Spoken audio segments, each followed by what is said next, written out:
Hi everyone, Shrinjay this side. I'm a fresher. I did my UG from NMAS BSc Finance, graduated in 2024. Um, my profile is I got 94% in 10th, 96 in 12th, and my grad score was 3.2 CGP on a scale of 4. Um, Talking about the comparative exams, CAT was slightly average-ish, to be honest, because I was in slot 2, by the way. And if any one of you has seen the question paper, there was this one DILR set wherein they had given coaches and their badminton trainees, wherein we had to see.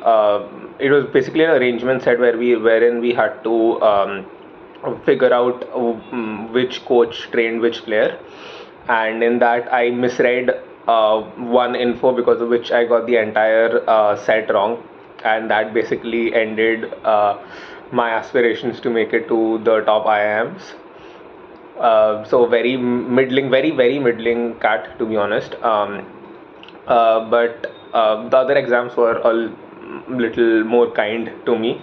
260 at the NMAT, 95.83 percentile at the SAT, but this year the cutoff went up till 96, sorry. Then I did not appear for SNAP because I was very confident to convert NMIMS after my 260 in NMAT. Until of course they decided to change the evaluation pattern for this current year. CMAT was a 98.83 percentile. I gave CMAT only with the target of JBIMS in my mind. But of course that didn't happen. Lastly, I'm a Maharashtra candidate, so I took the CET and I got 99.90 percentile at the CET. So I'm going to be targeting the MSc Finance program from JBIMS as and when the calls are out. So of course, talking about my NMAT, I did receive a final admit for the business analytics program at NMIMS Mumbai, and I have taken that up for now. Being Having done my UG from NMIMS was a little bit of a catalyst into me accepting the program, because I know how NMIMS is as an environment for students. How did I prepare for CAT? You may ask.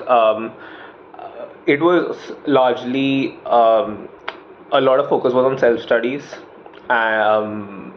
If I was taught a topic by Shashank sir on suppose today, within this week I ensured I would complete every single question I can come across from my study material. One thing, I did not look at every possible resource that was available online. I had a very limited set of resources. I refer to study material from IMS and their online learning portal, and of course the 0.99 question sets and the class course content that was provided by them, apart from the test series. So if suppose I was taught arithmetic today, my goal was to complete all the topic tests of arithmetic by the end of this week, see where I am lacking, work on that part again, and by the end of the next week, I would ensure that there was a significant improvement in that topic. If there was, then Shashank sir may share this very useful tip wherein you can make a grade, 4 quadrants basically, with high speed, high accuracy topics, low speed, high accuracy, low speed, low accuracy, and high accuracy but low speed. So I used to make that grade for the subject. So if by the end of 2 weeks after me doing every questions and taking the topic test, if I found myself putting that topic in either the high speed high accuracy grade or the high accuracy, low speed grade. I used to be fairly confident that a little more practice can cover that entire topic very well for me.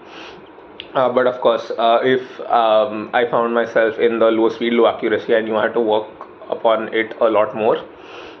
This was not true for every topic though, because for geometry, right till cat, it was in the low speed, low accuracy for me. But then that is where you have to take a call on should you be devoting another 20 hours on 20 is just an arbitrary number, like another X amount of hours on something that you're weak at. Of course, if it's arithmetic or RCs, the answer is yes, you have to devote. But for me, it was geometry, which also there was a little hope that in agreement with last couple of years pattern, this year geometry would have been on slightly lower weightage compared to algebra and arithmetic. So I basically did not devote a lot of time on geometry, and then went on to do RCs, a lot of arithmetic, DILR sets, and for RCs and I did read a lot. Like actually, I'm a very avid reader, so I did not struggle with preparing for RCs that much.